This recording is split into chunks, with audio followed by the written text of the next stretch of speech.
Hello study buddies, how are you all? I hope you are doing great. इस video में हम chapter 12 zoology second semester का एक 12 chapter respiration जिसका नाम है हम लोग वो वाला चैप्टर था आज अच्छे से शॉर्ट नोट्स में कंप्लीट करेंगे। ओके तो पहले हम लोग देखते हैं external respiration.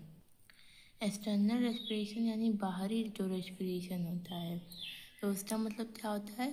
Physical exchange of gases between external environment air and respiratory organ. यानी क्या होता है? फिजिकल एक्सचेंज होता है, एक्सचेंज ऑफ गैसेस होता है जिसके बीच में बाहर से इन्वायरमेंट से और हमारे जो रेस्पिरेटरी ऑर्गन्स हैं जैसे लंग्स हुआ, एल्वोलाई हुआ, उनके बीच। फिर इंटरनल रेस्पिरेशन क्या होता है? यानी अंदर the respiration, chemical exchange of gases between blood and individual cells tissue where O2 is used for energy production। तो इसमें केमिकल एक्सचेंज होता है O2 का। ओके तो इसके बीच में ब्लड के बीच में और हमारे बॉडी के हर एक सेल या टिश्यू के बीच में, जहाँ पे वो O2 का ऑक्सीजन का यूज़ करके एनर्जी प्रोड्यूस करते हैं।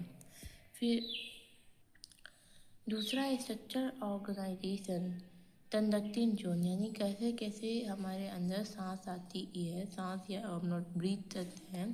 तो पहले नोज से थ्रू करते हैं, फिर फेरेंस से थ्रू, फिर लैरिंक्स से थ्रू, फिर ट्रेकिया से थ्रू, फिर ब्रोंची से थ्रू। फिर अगला है रेस्पिरेटरी जोन। रेस्पिरेटरी जोन में the actual site of gas exchange consisting of respiratory bronchioles and alveoli।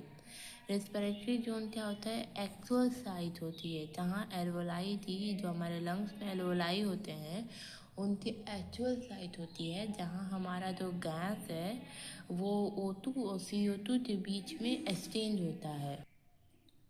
फिर है रेस्पिरेटरी मेम्ब्रेन। तो रेस्पिरेशन के लिए कौन से मेम्ब्रेन की ज़रूरत है?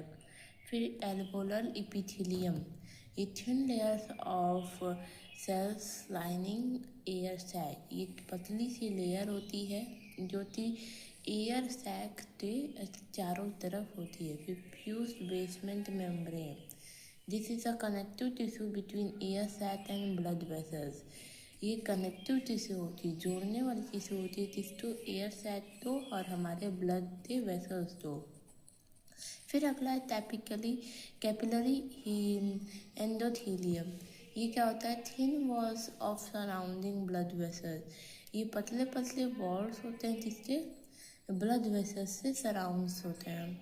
फिर गैसियस सिस्टम क्या होता है? डिफ्यूज़न। गैसियस सिस्टम डिफ्यूज़न क्या होता है?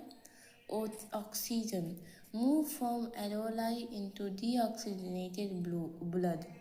ये एल्वोलाई से मूव करता है कहाँ पे? डीऑक्सीजनेटेड ब्लड में, जिस ब्लड में ऑक्सीजन की कमी है और कार्बन डाइऑक्साइड ज़्यादा है। फिर CO2 move from deoxygenated blood into alveoli to exchange. अब ये कहाँ से आता है? ये उल्टा होता है, ये डीऑक्सीजनेटेड ब्लड से हमारे एल्वोलाई में आता है ताकि वहाँ से ये एक्सचेंज हो सकते, बाहर रिलीज हो सकते। फिर इफ़िशियंसी क्या होता है?